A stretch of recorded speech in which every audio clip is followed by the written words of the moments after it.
In the last video, we figured out that if we had a proton coming in to the right at a velocity of 6 times 10 to the 7th meters per second, so the magnitude of the velocity is 1/5 the speed of light, and if it were to cross this magnetic field, we used this formula to figure out that the magnitude of the force on this proton, not protein, would be 4.8 times 10 to the negative 12 newtons. And in the direction, we used our right-hand rule because this was a cross product. And we figured out that it would be perpendicular. Well, it has to be perpendicular to both because we're taking the cross product. And right when it enters, the net force will be downwards. But then think about what happens. If you have a downward force right there, then the particle will be deflected downward a little bit. So its velocity vector will then look something like that. But it's still in the magnetic field, right? And not only is it still in the magnetic field, but since the particle is still moving within the plane of your video screen, it's still completely perpendicular to the magnetic field. And so the magnitude of the force on the moving particle won't change, just the direction will, right? Because if we do the right-hand rule here, but if we just move our hand down a little bit, if we tilt it down, then our thumb's going to be pointing in this direction. And that just keeps happening. It's deflected that way a little bit. So the magnitude of the velocity doesn't ever change. It always stays perpendicular to the magnetic field because it's always staying in this plane. But the orientation does change within the plane. And because of that, because the orientation of the velocity changes, the orientation of the force changes. So when the velocity is here, the force is perpendicular. So it acts as kind of a centripetal force. And so the particle will start moving in a circle. So let's see if we can break out our toolkit from what we've learned before in classical mechanics and figure out what the radius of that circle is. And that might seem more daunting than it really is. Well, what do we know about centripetal forces and radiuses of circles, etc.? Let me make some space first. Let's see, I probably don't need this. I don't even need the first few of these field lines. Let's see. Well, I'll leave everything else. I'll get rid of that field line. That should give us enough space. I'll try to write small but legibly. So what is the formula for centripetal force? And we proved it many, many videos ago, early in the physics playlist. Well, centripetal acceleration is the magnitude of the velocity vector squared over the radius of the circle. And since this is acceleration, if we want to know the centripetal force, it's just the mass times acceleration. So it's the mass of the particle or the object in question times the magnitude of its velocity squared divided by the radius of the circle. In this case, this is the radius of the circle. And that's what we're going to try to solve for. And what do we know about the centripetal force? What is causing the centripetal force? Well, it's the magnetic field. And we figured that out, right? This is going to be equal to this, which we figured out is going to be equal to, at least the magnitudes. The magnitude of this is equal to the magnitude of this, and that the magnitude is 4.8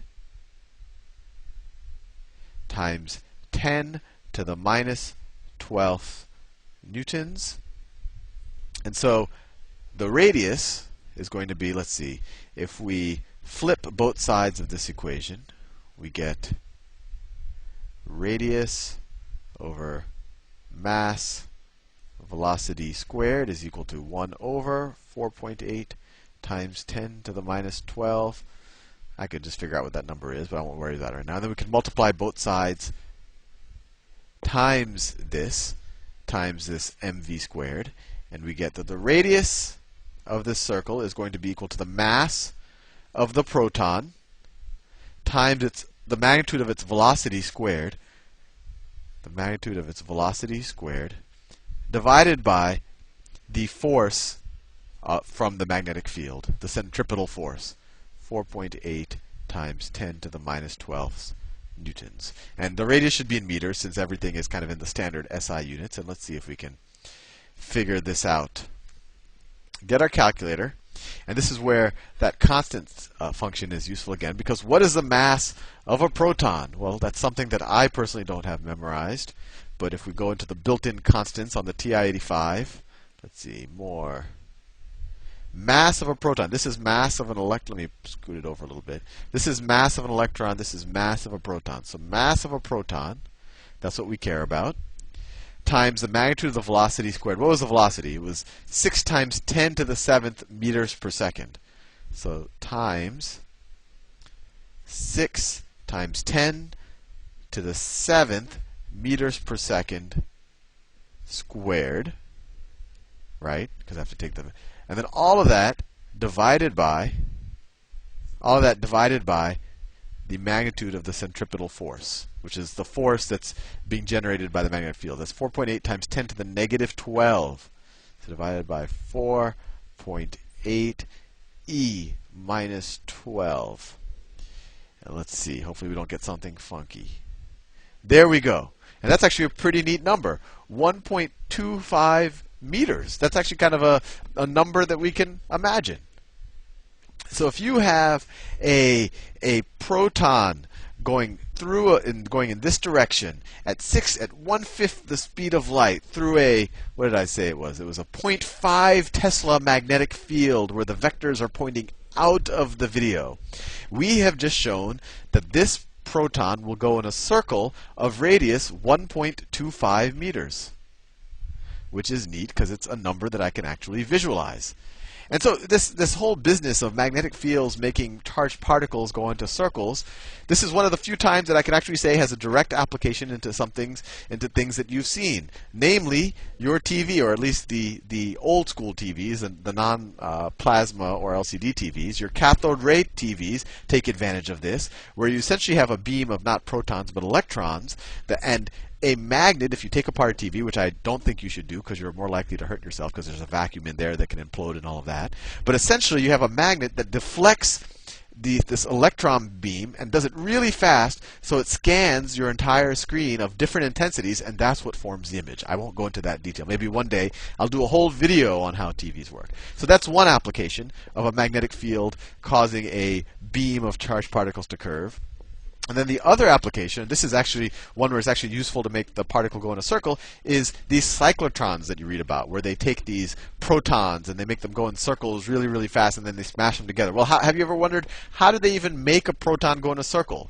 It's not like you can hold it and, guide it around a circle. Well, that's what they do. They pass it through an appropriate strength magnetic field, and it curves the path of the proton so that it can keep going through the same field over and over again, and then they can use those, then they can actually use electric fields. I don't know. I don't claim to have any expertise in this, but then they can keep speeding it up using the same devices because it keeps passing through the same part of the collider. And then once it collides, you've probably seen those pictures. Right? You spend billions of dollars on super colliders, and you end up with these pictures, and somehow these physicists are able to take these pictures and say, oh, this is some new particle because of the way it moved. Well, actually, what they're actually talking about is, these are moving at relativistic speeds, and since they're at relativistic speeds, as they move at different velocities, their masses change and all of that. But the basic idea is what we just learned. They move in circles. They move in circles because they're going through a magnetic field, but their radiuses are different because their charges and their velocities are going to be different. And actually, some will move to the left, some will move to the right, and that might be because they're positive or negative, or and then the radius will be dependent on their masses. Anyway, I don't want to confuse you, but I just want to show you that we actually are touching on some physics that a physicist would actually care about. Now, with that said, what would have happened? What would have happened if this wasn't a proton, but if this was an electron moving at this velocity at 6 times 10 to the 7th meters per second through a 0.5 Tesla magnetic field popping out of this video? What would have happened?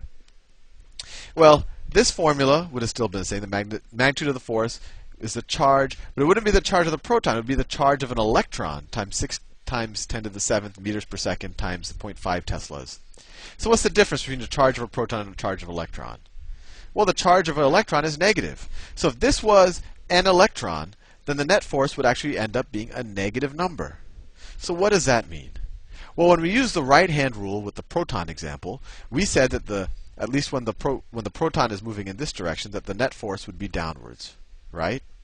But now, all of a sudden, if we reverse the charge, if we say we have a negative charge, it's the same magnitude, but it's negative because it's an electron, what happens? The force is now in this direction, using the right-hand rule, but it is negative.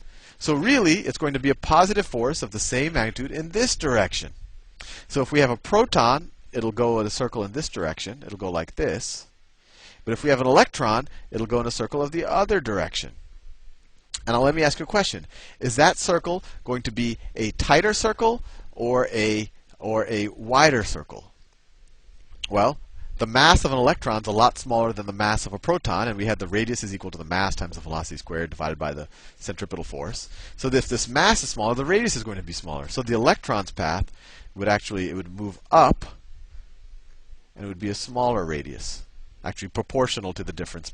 The differences in the radiuses is the difference in their masses, actually. But that would be the path of the electron. Anyway, I thought you would be interested in that as well. I have run out of time. I will see you in the next video.